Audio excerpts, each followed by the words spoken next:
Good afternoon. I'm Ron Resnick, co-owner of the What's Best Forum YouTube channel. And thanks very much for joining us today for this panel discussion about the evolution of retail sales in the high-end audio business. We're going to discuss how marketing efforts have changed. We're going to discuss the effect, if any, of home dealers on brick and mortar stores. We're going to learn what manufacturers and distributors think of the home dealers. And very importantly, I want audience participation because I want to know if any of you have had occasion to visit a home dealer and why you happen to visit a home dealer rather than a brick and mortar store and what your experience was. So please raise your hand, and if I don't see your raised hand, shout out, and I want to really get your thoughts on these topics. I'm very delighted to be able to introduce our panelists in alphabetical order. Ken Boyce of Cake Audio is a home dealer in San Clemente. He handles Albedo cables, Kuzma, Lancia, SRA, Thrax, Vetus, and Viva. Ed Sudario of the Audio Association is a home dealer in Anaheim. Ed represents Dartseal, Diptyque, Durand, Evolution Acoustics, Grimm, Mola Mola, Tyco, Wave Kinetics, Westminster Lab. Oz Turan, distributor, is the distributor for Albedo cables, Lancia, Thrax, Syn Audio, and Viva Audio. And Scott Walker of Scott Walker Audio has very well-known brick and mortar stores in Anaheim and Dallas-Fort Worth, and is a dealer or distributor for, among other lines, Acora, Acoustic Signature, Airtight, Estelon, Ideon, JMG, Lyra, Magico, MSB, Solutions, Synergistic Research, VAC, Vetus, von Schweikert, and VPI. The list goes on. The list goes on. Ken, let's start with you. What is a home dealer? Well, first of all, I started out as a brick and mortar, and then COVID hit. And when COVID hit, it brought a lot of uncertainty, and I was in a position where my lease was ending. So it was kind of an opportunity for me to get out and kind of wait out and see what the effects for COVID would be. So I moved it to my home where I have a dedicated listening room. And I've just kind of been running it that way for now. I think COVID kind of changed things. That was kind of the change for me. But I think that my experience has been that when people call on me, because I'm by appointment only, they're very focused. They generally know what they want. And the disadvantage in that is I don't have the showroom where they could kind of look at various things, so maybe that's a bit of a disadvantage. But overall, I think they know what they want. They come and see me. I demonstrate it to them. I promote in-home use. So a lot of times I'm sending gear home with them, or generally I take it to them. I set it up for them and let them live with it and experience it for a number of weeks, because I think it's important that users get to hear the equipment in their environment, in their room, their speakers, their cable. So I really encourage in-home demos. Ed, why did you set up a home dealer rather than a brick and mortar store? And I think I'm in the same situation. So I was asked by a good friend of mine who recently passed away last year, Jonathan Tin, to kind of give him a little bit of help. He was based in the Pacific Northwest and kept getting calls in the LA Orange region for people that want to listen to Dartseal and things. So he says, hey, can you start bringing your gear to people's homes? And I think exactly what was just said. I started out as an audiophile, and it's amazing how you go to a store and everything sounds amazing, and then you buy the thing and you get it home, it's like, oh, because my room's different. I've got different speakers. So if we're able to take the piece to them, set it up, and achieve that, I think it not only brings them a little bit more confidence in the purchase and investment that they're making, but being able to work with them very intently. So to answer your question, why a home versus a brick and mortar, I think I started off as a favor to Jonathan, and then it turned into a home-based business, and it's kind of evolved from there, I guess you could say, if that answers your question. Scott, as a very prominent and well-known brick and mortar dealer, what do you make of this home dealer development? Well, the home dealers have been around for quite a while. This is kind of nothing new. And it seems that the home dealers, at least like in this panel, they're focused. They have their brands, right, that they focus on, and so forth. So there's probably a place in the market that fulfills. What's different about a retail brick and mortar is we have quite a number more lines, right, for more choices for customers. and in those lines, various models up and down. So, as Ken said, people come in and have a specific item in mind, when they contact him, and that happens at my store also. But you also have the casual person coming in saying, "Hey, I have this budget. I'd like a new pair of speakers, and I have 5 different models from 5 different manufacturers that we can demonstrate for them and show them that." So really, it's a different experience. We focus on the buying experience. We also do in-home demonstrations with customers. We go to people's houses, take gear there, let them demonstrate the product in their house. But they also can get a really good idea of what it's going to sound like and compare and contrast to other models.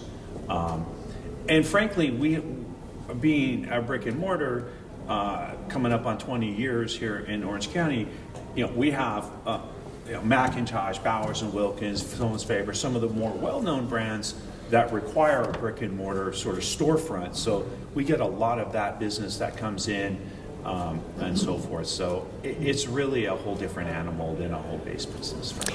As a distributor, what do you make of the home dealer development, and how do you decide whether to place your brands with a home dealer or a brick and mortar store?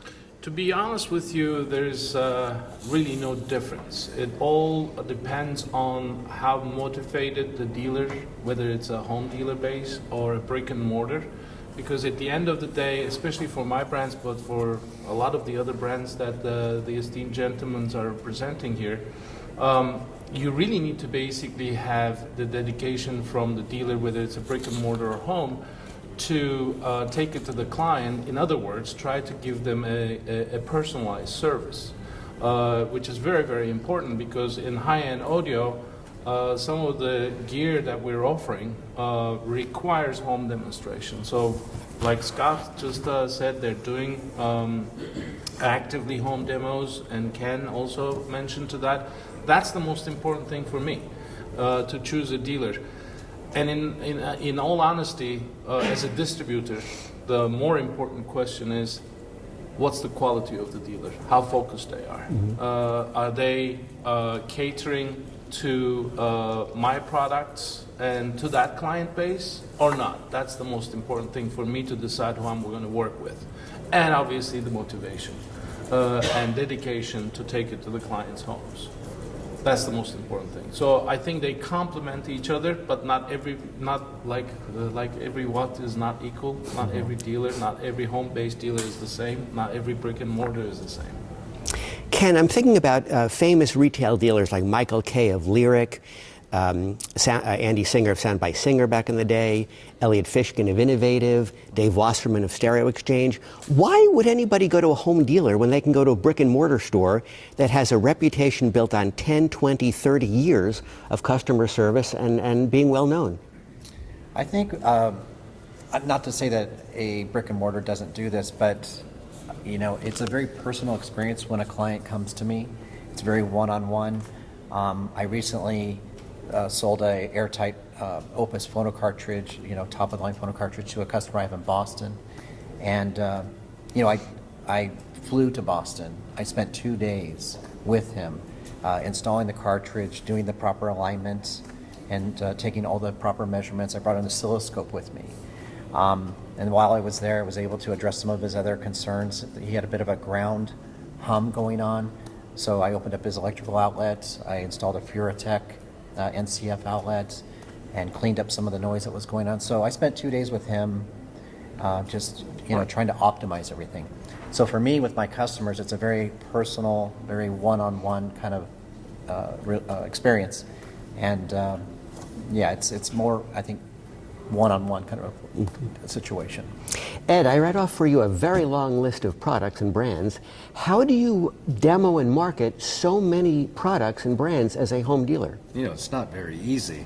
I think, to answer that question, I do rely on the distributor to help me. We partner together. We work together. So, as Ken mentioned, just to highlight, flying to Boston and things, I think what I've learned as a home dealer is there's this fear of overstepping in territories.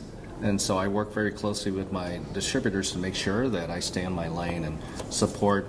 They in turn refer folks to me. I have my website. And to be very honest, most of my business is really referral.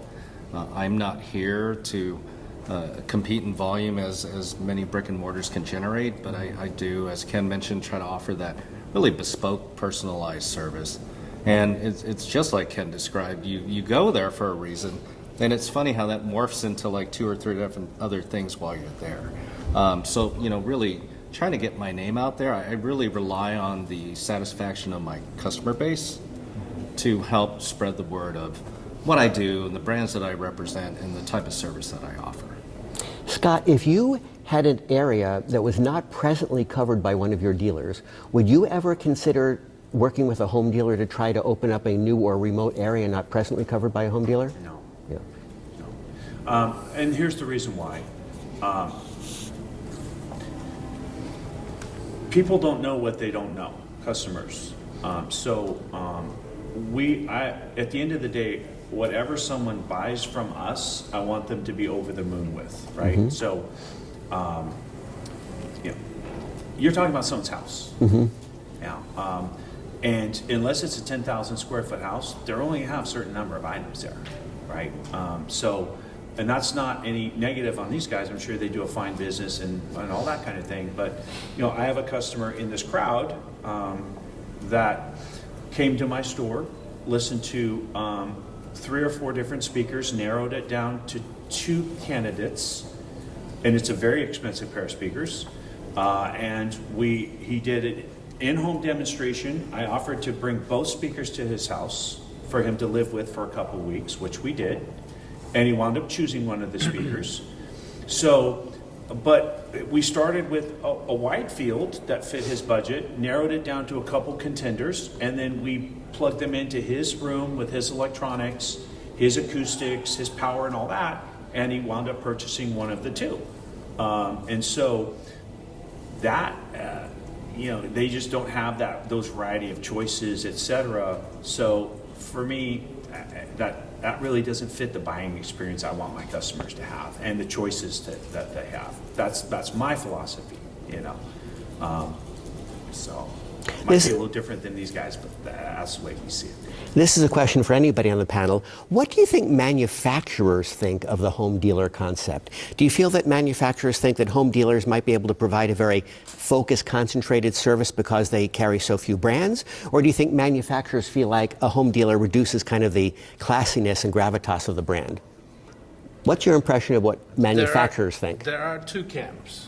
But I think I have to highlight something that is important as a distributor to support either a brick and mortar or a home-based dealer, because like Scott was just mentioning, you really need to give the experience to the client base with the options as well. However, in the same token, as a distributor, my job is to educate my dealers with the product. Some of them are European, so they are not around the corner to get to get a feel for it. And by educating and teaching the philosophy behind the brand is actually helping the dealers to talk more about the product by not being there. So you can achieve that with a home dealer, with a brick and mortar. However, I think the difference in your question, in my opinion, is a manufacturer can only be a judge of that if they're working direct with the dealers and do not have a distributor. So when it comes down to that, then you have 2 camps. Some believe that it's basically home dealers are bringing the value of the product down, and some believe in brick and mortars, vice versa. It's all about, like I said, there are thousands of dealers around the country. Well, exaggerating the numbers, but you really need to see which one is for real. For example, Ken has been a long-term dealer of mine, and we worked in various different products in the past as well. And if you go into his room right now, in one of the old brands that I used to distribute and he's still representing, he has more inventory than the factory on the floor, from the entry level all the way up to the top level. So there are dealers, home dealers, that can actually give some kind of a comfort zone to the manufacturers as well. But then again, like all Watts are not equal, all dealers are not equal. I mean, Scott is doing a fantastic job with his brick and mortar, and we can talk about some of the other brick and mortars that are not doing as well as Scott, because Scott has a different approach, like he said, which is very personalized, and he takes it to the client's home. There are very few of those dealers around, be it brick and mortar or home-based. So you really need to differentiate the people who are actually doing a good job. There are very, very few of them in the country, to be honest. Ken, Ed, what do your manufacturers think about what you're doing? I think the manufacturers I work with are very happy. Vitas, for example, I've been a dealer for over 10 years. And the founder, Hans-Ole Vitas, he encouraged me to, when I told him I was switching to a home-based business, he was actually pretty happy about that, because he likes the idea of it being a very personal, kind of a consult relationship. So then, the other dealers that Oz mentioned, the other manufacturers, they're all on board with me, especially with my analog stuff, Kuzma and Airtight. I think they appreciate my dedication to the details and the personal experience. I'm not so interested in selling, just being honest, various boxes. I'm not really interested in that. I'm more interested in, for me, I think that if my customers, and if they're not dancing or crying, then I failed. So they've either got to dance or cry, otherwise I got to go back to the drawing board. So I get very involved in the listening experience with my customers. I'll spend days there. And I think the manufacturers appreciate that. Yeah, I think I can say the same. So I've had a relationship with Hervé at Dartzeal for close to 20 years now. We have an open relationship, open line of communication. We work together on products. We've communicated back and forth on improvements and things to consider, feedback from clients. So it's all over the map. I just signed on with Westminster Lab, and Angus Leung said, I'm really looking for dealers who are passionate about my product. And so I think it's about being able to convey the connection and really the commitment to that product line, believing it wholeheartedly, and connecting emotionally with the client through the transaction, but also the way that the equipment or the speakers will convey emotion. So I would say the same, that the relationships that I have with the manufacturer, and of course I have a relationship with my distributors, I think, they've been really good. And being in the business for over 20 plus years, I really haven't swapped a lot of lines. I've had the same lines for 20 years. So I think that speaks volumes as well. And Scott, I assume your manufacturers take a pretty dim view of home dealers. I don't know that.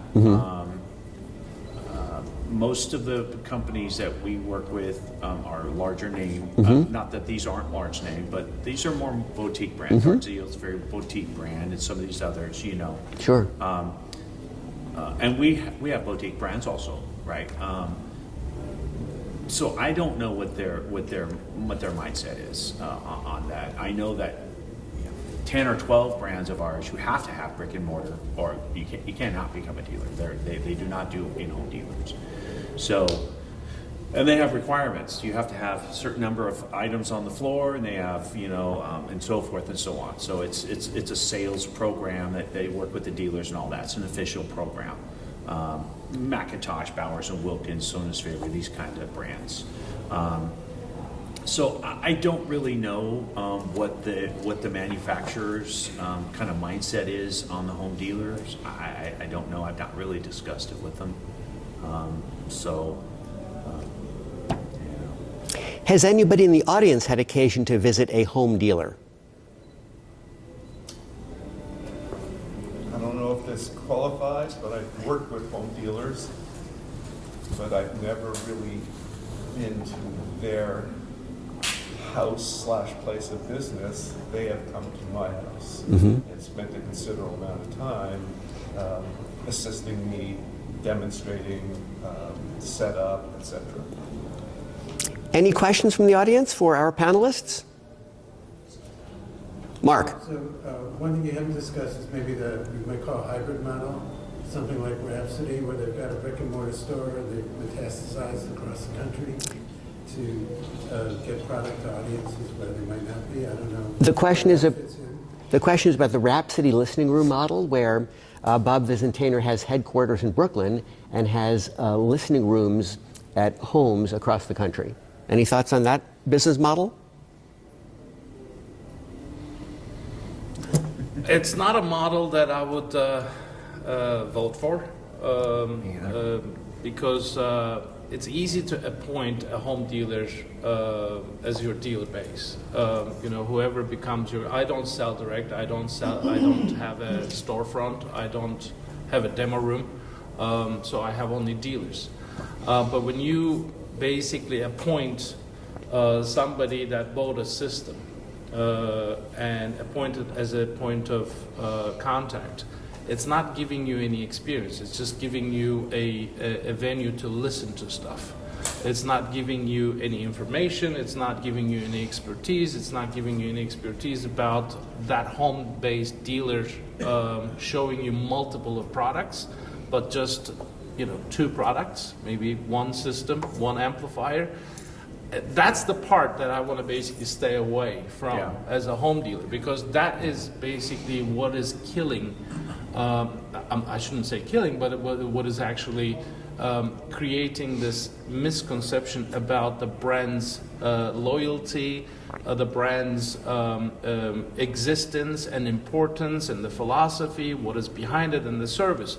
Because think of it this way: if one of my brands, we have a service center here in the United States for all of our products that we represent. And if something happens, and can attest to that as well, my phone is open 24/7. And I really want to basically be the first one to be on the phone if there is a problem. But when you have home dealers that are not actually doing business, but just having a system in their house, if they are not taking care of the client, especially when there's a problem, then the whole thing starts crumbling down. And I can't afford to do that as a distributor. So I don't believe in that model. Yeah. It's very easy to say, hey, can you be my dealer? Hey, can you be my dealer? Hey, can you be my dealer? It's so easy. But then what? Yeah. It's like becoming moving boxes. In addition to that, these guys up here probably have super high quality service and all that. I don't know them personally. I don't know their businesses, but they probably do not have 9-to-5 jobs. This is their full-time career, etc. So, but this model that you're talking about, to Oz's point, is you've got guys in their listening room, in living rooms. They probably have 9-to-5 jobs, right? They got 1 pair of speakers, maybe 2, 1 amplifier from a brand and all that. And so from my perspective, they're probably not properly trained, right? They're probably not service oriented. Who knows? Don't know. So if they're gonna represent me, Scott Walker Audio, they need to be trained. They need to have service. They need to know what they're talking about. They need to know what to do in case there's an issue or problem. So my perspective is kind of, customer gone wild type of thing. Hey, you bought some stuff. I'll give you a great deal. Can I send some people in that area to your house? Hopefully your wife's not home. That kind of thing. Seriously, though, that's an issue. It's an issue. Bob's not here to defend the Rhapsody Listening Room business model, so I will defend it. Each of those rooms are very carefully built. They're all custom rooms, and the fact is actually each of his rooms has multiple speakers and multiple electronics, so the the Rhapsody Listening Room dealer can put together different systems. I know for a fact that each of his locations has at least 3 different speakers and at least 2 or 3 different lines of electronics, and they really can put together different combinations. And I think 1 or more of them may do it full time. So Bob's not here to defend the model, so I want to defend it for him, and that is my understanding. It is more elaborate and more sophisticated than just a part-time person doing 1 system.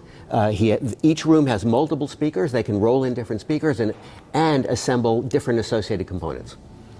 Okay. Here's a different aspect to it as a distributor's point of view. instead of putting several different locations like you're referring to, my philosophy is to basically give my dealers a little bit more of a space to operate in and support them fully in that area. Now, here's the issue. There are a couple of things that I need to juggle the balls around because not every dealer is the same. Some do invest heavily into the brand after they become successful. Some tend to basically go a little bit more conservative. So what happens is then I took control over for the referrals and tried to take care of my dealer who has more investment with me and protect his investment because he's dedicated to me instead of putting all the referrals to that geographic location. If I have somebody like Scott who's basically extremely, out there and taking it to the clients, the more the better for him, the more the better for me. I don't need 17 different locations with 2 speakers and 3 amplifiers. Sorry, it's not 2 speakers and 3 amplifiers. It's much more than that. It's the expertise. It's the setting up. It's the guidance. I mean, sometimes, I'm pretty sure you all are facing into the problem. You can basically win the heart of a client with an amplification or a speaker, but you can't really win the hearts with the cabling. There are all sorts of different obstacles that you need to basically put together and present it to the client so that they will be happy. And you can't really do that with various different locations that are not giving you alternatives and the expertise. That's my view. Well, in fairness to Rhapsody, I do believe he trains very carefully his Rhapsody Listening Room people, and each one of them is a custom-built room. Perfect. I'm not against the model of Yeah. Rhapsody. I'm just saying, as a model, that's not working for me. Fair enough. Any other questions from the audience? Well, thanks so much for joining us. I appreciate it. Thanks, Oz, Ron, thank you. Ken, Ron. Ed, Scott, thanks so much. Really appreciate it. Great. Thanks, guys. Thanks, guys.